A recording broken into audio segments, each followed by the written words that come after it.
son of a bitch and fucking probably in, I don't know what that is there, B, probably B1.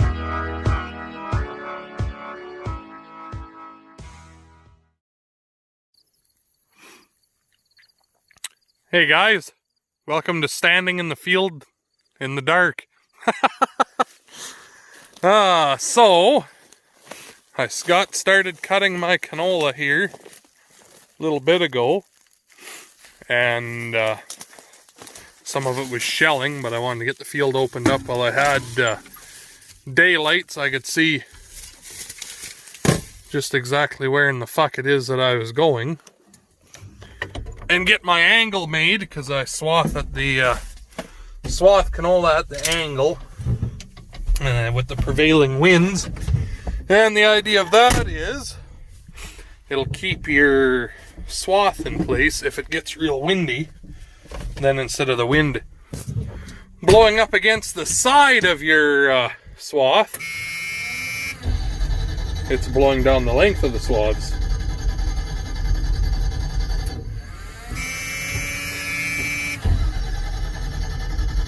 Maybe we're going swathing again.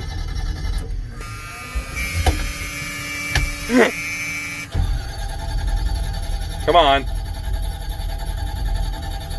It does this sometimes. Fucks around not wanting to start.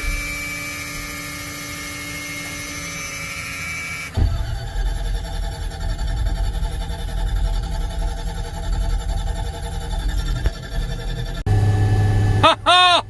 Got her running. It was my own fault. I shut it off before. Look at how bright those lights are. That's just the lights on the Swather. Now watch this. Boom, light bar and Swather. Oh! Views for days. So it was my fault. When I shut it off earlier, I never let it cool down enough. And then if you'd come back and try to start it again the same day, she's a real bitch. So she's running now anyways, that's all that matters. So I guess, like I was saying, swath at the angle in canola. That way the wind is blowing down your swath instead of against it. And our prevailing winds are always out of the west in this part of the country, so I swathed her on the angle. Should do the trick, I think. But anyway, let's get cutting.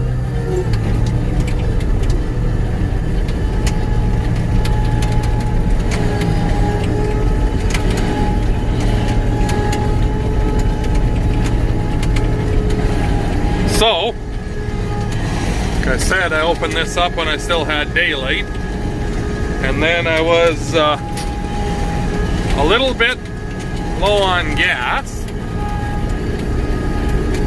and my fuel card and truck were still over at the Barley, so Amanda came and picked me up and brought me over to my truck, and I went down and picked up gas, and now we're going again. I wanted to leave it to get tougher and get a bit of dew on it, because some of this is pretty ripe and it was shelling on me in the odd spot. So I like cutting canola at night with the dew on, and then you don't end up with any shelling out. So anyway, my reel is going too fast. That's a little better, I guess. I'll talk to you guys here when we shut down. I don't know how late I'm going to go. It's 10 o'clock now. This is 140 acres, I believe, this piece. Went to one seeded it, so I got 3 headlands done and back and forth up the middle, so a little bit done, but a long ways to go. So anyway, we will talk to you guys in a bit.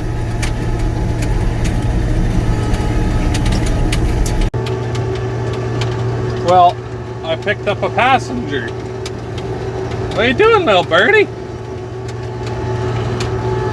He just came flying in and landed there. Now he's just cleaning the windshield for me.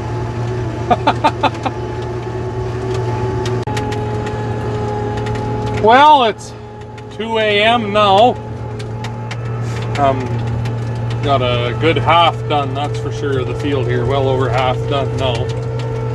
But I've about had enough for today. I'm gonna go home, go to sleep for a few hours. And we'll talk to you in daylight here when we start cutting again. So I did a little live stream there. Make sure you go check that out. I'll try to get Amanda to put a link to it up here in the corner. But yeah, I guess we will talk to you guys here tomorrow morning.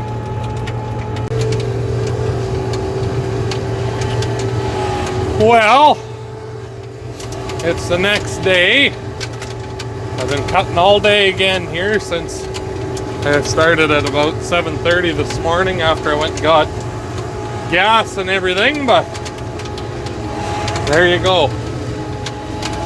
The last swat on this order here. So I'm gonna run to the yard with it now and blow the rads out and a couple other bit of quick servicings on it and gas it up again and what have you. And then I went and hit the wrong button, stop the video. Bring it to the yard and service it, gas it up, etc, etc. And then I'm going to be bringing the camper to the lake for Amanda and the kids. So I'll be kind of a early shutdown for the day here today. But I talked to Rob and he's gonna come do some cutting for me while I'm gone here, because Antoine's gonna go desiccate peas. I think I can get out through the ditch here instead of driving all the way around this big slough to get back to the approach. So, I'm gonna sneak through the ditch here.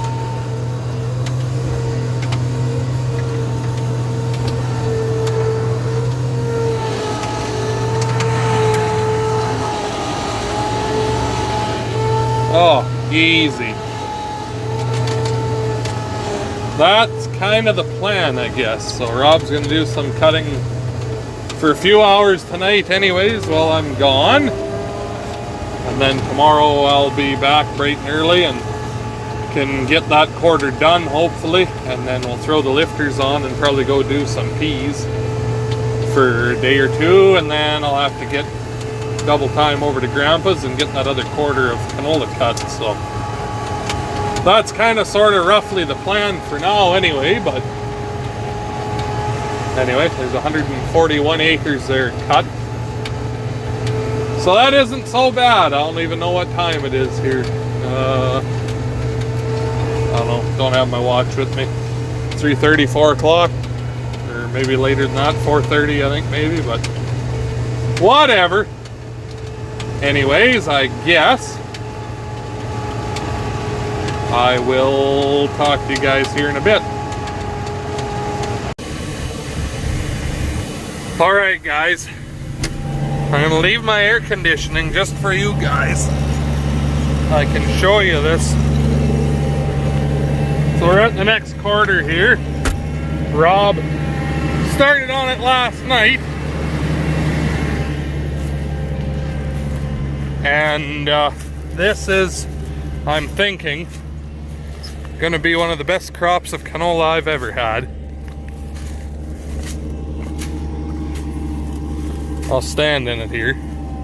I'm 6'4". I don't know. Here, let's see if I can flip the camera around. Oh, there you go. How are you now?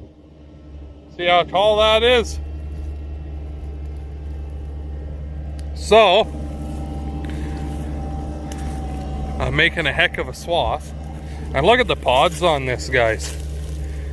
Just covered in them. And fat. Filled them right to the top. This one here didn't. See that one there? There's some empty pods at the top that never filled, but 98% of them filled up right to the top. So that's pretty nice. Now if only the price wasn't so shitty, that would really help. But Ah, well. Anyway, I figured this would make a good thumbnail, so, and I wanted to show you how tall and thick and awesome it is. It's kind of like this across the whole field, so. Anyways, talk to you in a few.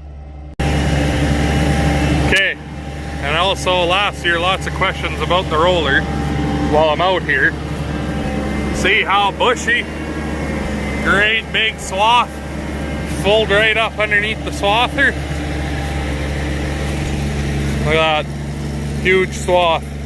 And then, poof, not quite so much anymore. So, the idea of that, squashes it down, takes the floof out of it. You leave a fair bit of stubble, pushes it down into the stubble, and then the wind has a lot harder of a time blowing it away. I know there's some guys don't roll it, some guys do. I mean, it all blows away if it gets windy enough, but this helps. And like I said, at the angle, because our wind usually comes out of the northwest there. So anyway, only ever use the roller for canola and peas, stuff that's fluffy and can blow away. Everything else you don't need it for. So alrighty, let's keep at her.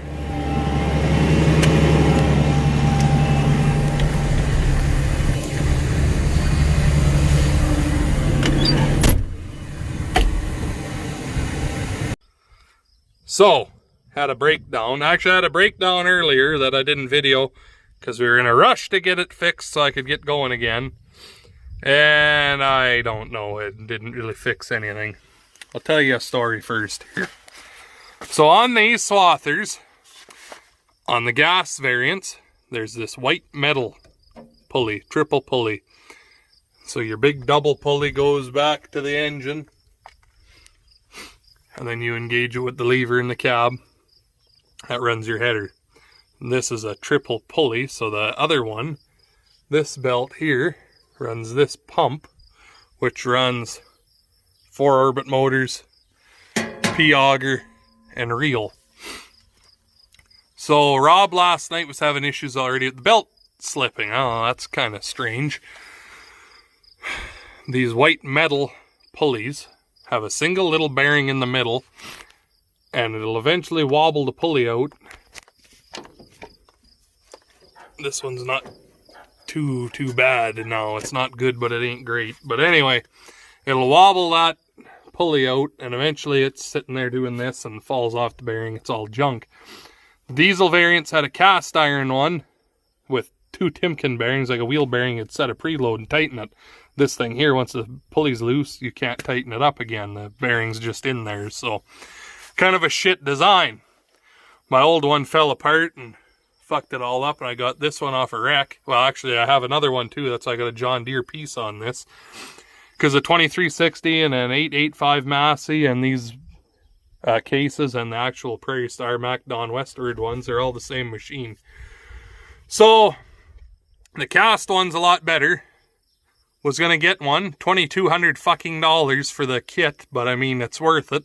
It's not worth it, but it's worth it, and it's not all in the same breath, because I'm getting real sick of fixing this thing. But anyway, Macdon discontinued it, can't get it, can't find any at Wreckers either. All I can find are these white metal ones. So I got this one from the neighbor, I got that John Deere one from a wrecker, and then I've got the proper one for this machine. The proper one for this machine fell all apart, and I needed something in a pinch, and I borrowed one from the neighbor because he upgraded his to the heavy duty one, so I got that one. And now it's starting to get wobbly. I had the John Deere one on here, it was wobbly. So they're all junk. Anyway, what happened is this stripped out, this nut here that's welded on, and the pump slid forward, and this was wobbling, and the belt flipped over, and just everything was all fucked up. So now I got a new belt on here, and just made this triple nutted, and that pushes it tight. And then there's some bolts in there that you tighten up again to tighten that up. And I was out in the field and it was loose. I don't know if it was stretched already or it wasn't set right when in the first place or what have I. It doesn't matter. It was loose. Came back here, tightened it again. This ain't perfect, but the other one's at our machinist buddy, and he done a little bit to it. We can try it after, see if it works better or not. But anyway, that's my story for you. So we're gonna head out and try it again. So we will talk to you in a few. What I should add also is if you know where there's any of these Swathers, like the diesel variant, a 6500 or whatever the numbers were on the Massies, or the Westwards or the Deers, and you've got a chance, just take a look at that pulley. And if you come across one that's getting wrecked or sitting in a bluff that's got the cast one on it, you do everything in your power to get me in touch with that person so I can get that fucking pulley. Alright, away we go again. So why are you stopped now, you ask? Are you done? No.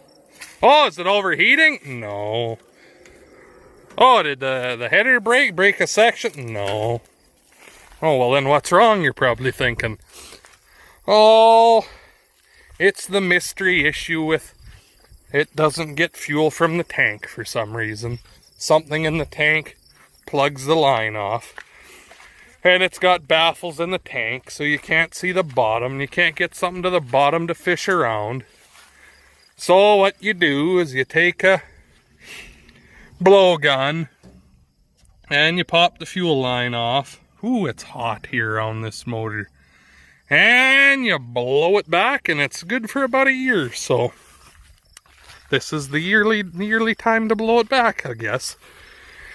It's nice out that it's 34 degrees to fuck around like this too. Oh, real good. All right. Let's go get the air compressor. Ah, this is the field that just won't end. I got, I don't know, 15 acres left. Cutting along here, and I heard thump.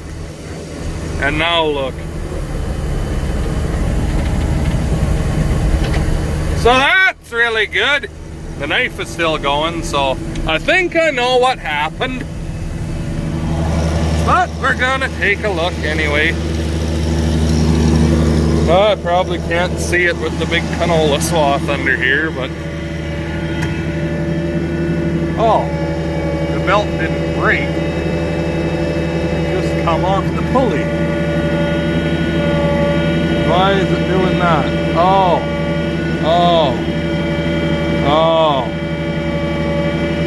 Yeah. I'll show you when we get over by the road what's going on, because it's going to be a cunt. Of course, you'd need to leak while I'm sitting here.